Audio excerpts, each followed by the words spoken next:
Mchumba huyo. Hii ndo sehemu nzuri. Hapa ndo sehemu nzuri baby wangu. Kwanza hata hivyo tunaelekea huko sokoni, namsubiria hapa dada. Dada yeye ndo huyo anakuja.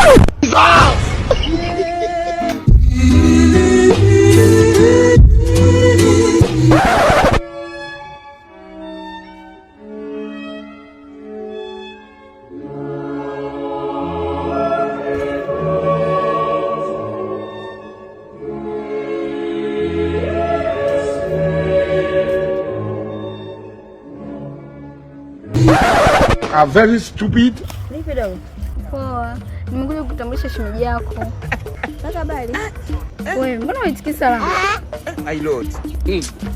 Vipi kwani unajuana? Shemeji yako. Umekuja. Wewe, vipi? Unamjua huyu? Muone sura alivyomshuka kama vile nini sijui. Mbona inaitika salama, mbona umeshakichwa hicho? Nimeona para. Ndugu wangu mpenzi wako na mdaga naye. Yaani tuna mahusiano muda tu. Mbona una haya wewe? Umeondoka kwangu kwa mpakazi na uchafu mdogo wangu, si ndio? Mama wewe. Kwangu mbona haitoshi pako kama karibu na ndugu yangu, si ndio? Hebu subiri. Mnajuana kwani? Nimeleta naye huyu mimi. Oh my God. Hapo nyewe unamwona kaasili kataka pakazi familia nzima unapomuona. Jamani. Kwani kuna shida? Unaona ile koti? Ni mwembamba ile koti na mstiri tu kuonekana mwana mwili. Jamani kama nini sijui yani. Pati za makanga. Pata makanga. Wewe kaka wewe. Kwa hiyo wewe ulisema niko mimi peke yangu. Hamna unanipenda. Unakuaje na huyu tena? Kwani kuna shida? Wewe kaka wewe. Una haya usijua vibaya. Niangalie mwili wangu unaisha kwa sababu yake. Nisingewe dozi zile zingine ningekuwa nishakufa mimi. Kwenda kwa mwana ndugu yangu, si ndio?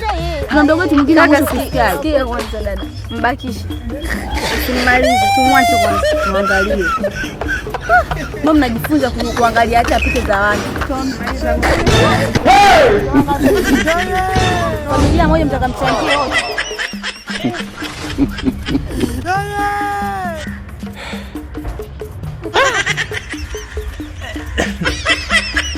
Nyie jamani, mwata na nembo basi. Mwe hata na nembo. Hapa mimi nimemtongoza hao basi mimi nikikuona wewe na nembo. Ili nijue iko tuendelee. Waone kwanza. Nimeona para nkui. Mama wewe.